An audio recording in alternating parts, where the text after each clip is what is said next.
Hi, this is Stacy with WTI. A friend recently recommended to me using a liquid bronzer, and I am so glad that I was able to try this one from Lumene. This bronzer adds the perfect amount of color for the winter to brighten up and give my skin a little bit of a glow. There are two ways that I use the bronzer.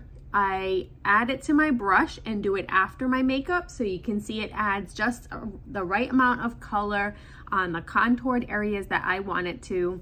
Another way that I like using it is I actually mix it right in with my foundation, and I really like that it adds just a little bit of color to my foundation so that I'm sticking to my natural color, but again adding in a little bit of warmth that I need.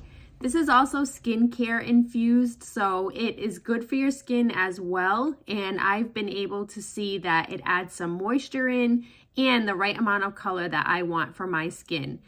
This is something that I would recommend for anyone that feels that dry, pale, winter skin like I do, and that is my point of view.